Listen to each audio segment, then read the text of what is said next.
রাখি বন্ধনের দিন মিতু তার 3 ছেলেমেয়েকে সঙ্গে নিয়ে ভোর 5টার সময় বাস স্ট্যান্ডে পৌঁছে গেল। তাদের পরনের পোশাক দেখলেই বোঝা যায় তাদের আর্থিক অবস্থা খুবই খারাপ।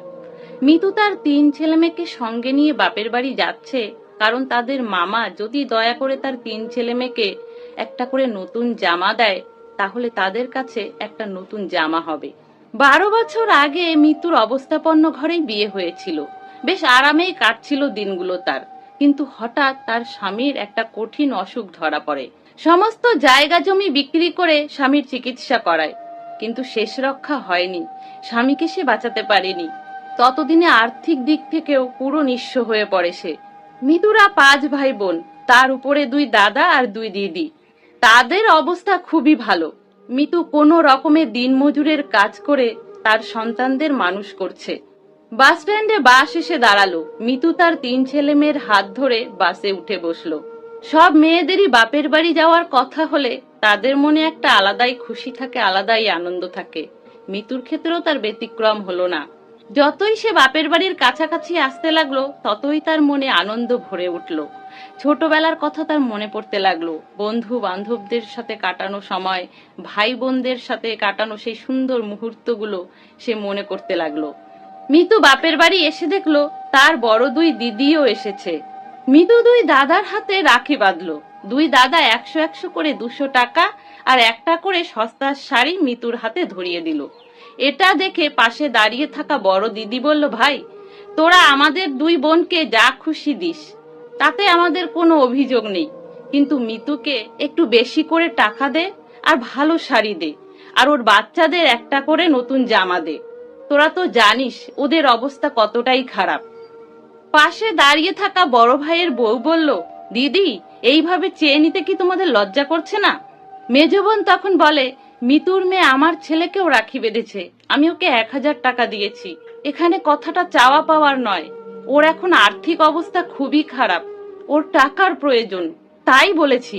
ছোট ভাইয়ের বউ বলল, ওর কপালে যা লেখা আছে ওর সাথে তাই হচ্ছে, এতে আমরা কি করতে পারি? জমি জায়গা সম্পত্তি সব বিক্রি করে ওকে দিয়ে দেব নাকি? 2 ভাই দাঁড়িয়ে দাঁড়িয়ে সবই শুনছিল, কিন্তু কোনো কথা বলছিল না। বড় দিদি তখন বলল, কি রে ভাই, তোরা দাঁড়িয়ে দাঁড়িয়ে শুধু শুনবি, কিছু বলবি না? ছোট ভাই তখন বলল, আরে দিদি, যা ভালোবেসে আমরা দিচ্ছি তোমরা তাই নাও না, এইভাবে চেয়ে নেওয়া ঠিক নয়। বড় দিদি তখন বলল, তোরা বউর সুরে সুর মিলিয়ে কথা বলছিস, নিজেদের কি কোনো বুদ্ধি নেই?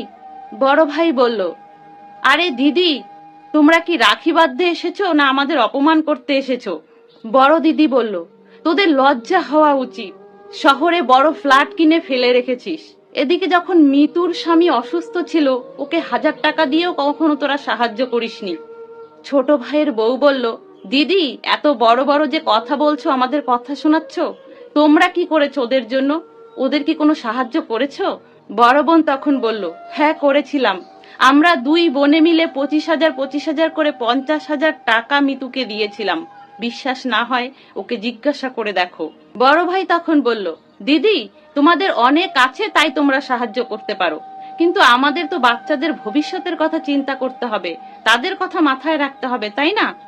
ভাই আর ভাই বউদের এই সমস্ত কথা শুনে বড় 2 বোনকে দেওয়া টাকা আর শাড়ি 2 ভাইকে ফেরত দিয়ে দিল, আর বলল, এখানেই সমস্ত সম্পর্ক শেষ, এবার কোর্টে গিয়ে তোমাদের সাথে দেখা হবে। এই সমস্ত ঘটনা দেখে মিতু এক কোণে দাঁড়িয়ে দাঁড়িয়ে কাঁদতে থাকে।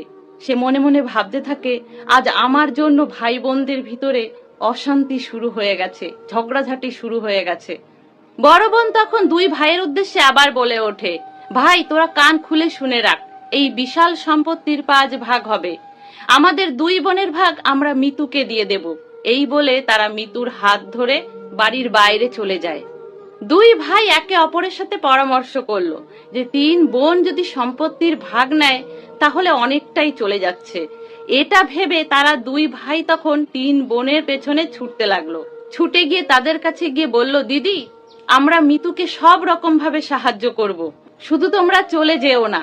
বড় বোন তখন বলল, আচ্ছা ঠিক আছে, কিন্তু আমারও শর্ত আছে। 2 ভাই তখন দিদির শর্তের কথা জানতে চায়। দিদি তখন বলে, তোমরা 2 ভাই মিলে 5 লাখ করে 10 লাখ টাকা মিতুর নামে ব্যাংকে জমা করবে, আর ও যখন ওর ছেলে মেয়েকে বিয়ে দেবে তখনও তোমরা দুই ভাই সাহায্য করবে। যদি তোমরা দুই ভাই রাজি থাকো তাহলে ঠিক আছে, না হলে আমি যেটা বলেছি যে সম্পত্তির 5 ভাগ হবে তো সেটাই হবে। দিদির এই কথা শুনে দুই ভাই বলে, দিদি আমরা সব শর্ত মেনে নিতে রাজি আছি। বড় দিদি আবার বলে, আর একটা কথা তোমরা মন দিয়ে শুনে রাখো, তোমরা যে টাকাটা মিতুকে দিচ্ছ সেটা ওর উপরে তোমরা কোনো করুণা করছো না, এটা পাওয়ার ওর অধিকার। আর এই কথাটা তোমরা দুই ভাই তোমাদের দুই বউকে ভালো করে বুঝিয়ে বলে দিও। এই বলে বড় দিদি অপর দুই বোনের হাত ধরে বাড়ির বাইরে চলে আসে। তাহলে বন্ধুরা, গল্পটা যদি আপনাদের ভালো লাগে তাহলে প্লিজ লাইক করে দেবেন, সাথে কমেন্টে আপনাদের মূল্যবান মতামত জানাবেন। সকলে ভালো থাকবেন, সুস্থ থাকবেন।